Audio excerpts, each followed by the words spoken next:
கையில எடுப்பவர துணிஞ்சு எடுப்பவர வழியேதும் இனி இல்ல அத தவற மீட்டு எடுப்பவர பேசி எடுப்பவர வழியதுனா நம்மோட நரணிவிர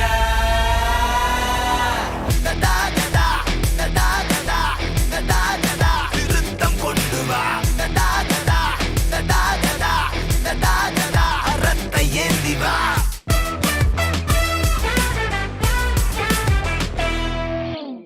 சமரசமில்லை சமர் இது சரி நிகராக துயரமினி ஏது துணிந்து வா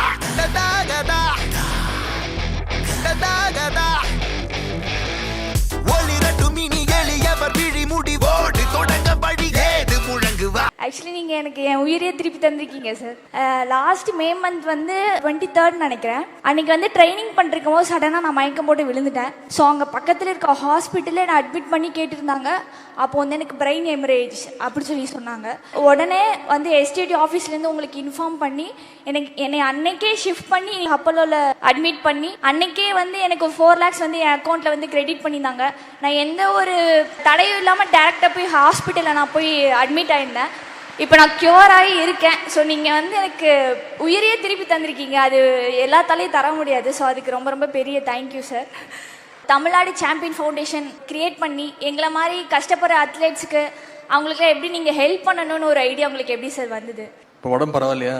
பரவாயில்ல sir, completely alright sir. Tamil Nadu champions foundation எப்படி ஆரம்பிச்சோன்னு கேட்குறீங்க? அது மூலிமா எங்களை மாதிரி கஷ்டப்படுற அத்லெட்ஸ்க்கு உங்களுக்கு எப்படி ஹெல்ப் பண்ணணும் அப்படின்னு ஒரு ஐடியா கிடைச்சது. தமிழ்நாடு சாம்பியன்ஸ் ஃபவுண்டேஷன் ஆரம்பித்து 3 வருடங்கள் ஆகிறது. ஒரு 3 இயர்ஸ்க்கு முன்னாடி ஒரு சைக்கிளிங் வீராங்கனை நல்லா பர்ஃபார்ம் பண்ணிட்டு இருக்காங்க. பட் அவங்களுக்கான ஸ்போர்ட்ஸ் எக்யூப்மெண்ட் இல்லை, சைக்கிள் இல்லை அப்படின்ற ஒரு பத்திரிகை செய்தியை பார்த்தேன். அவங்க கோயம்புத்தூரை சேர்ந்தவங்க. உடனே நம்மளுடைய டிபார்ட்மெண்ட்டை சொல்லி உங்களுக்கு உடனே ஒரு சைக்கிள் ரெடி பண்ணி கொடுங்க அப்படின்னு சொல்லும்போது, உங்களுக்கு தெரியும் கவர்மெண்ட்டில் வந்து ஒரு ஃபைல் ரெடி பண்ணி அது வந்து அப்ரூவல் ஆகி வரத்துக்கு மினிமம் 1 month ஆகும். அந்த சைக்கிள் வந்து நம்ம நினைக்கிற மாதிரி ஒரு கம்மி விலை கிடையாது. ஒரு விலை உயர்ந்த சைக்கிள், ஒரு 15 லட்ச ரூபா மதிப்புள்ள ஒரு சைக்கிள் அது.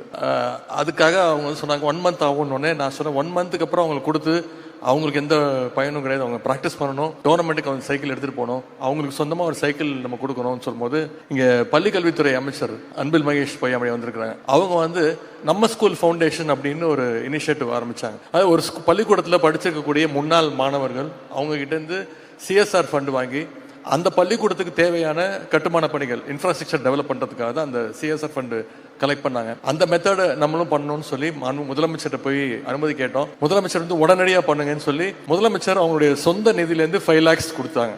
அதுதான் ஃபர்ஸ்ட் தமிழ்நாடு சாம்பியன் ஃபவுண்டேஷனுக்கு நாங்கள் கலெக்ட் பண்ண முதல் நிதி, முதலமைச்சருடைய 5 லட்சம் ரூபாய். இதுதான் சாம்பியன்ஸ் ஃபவுண்டேஷன் ஏன் உருவானுச்சு அப்படிங்கிறது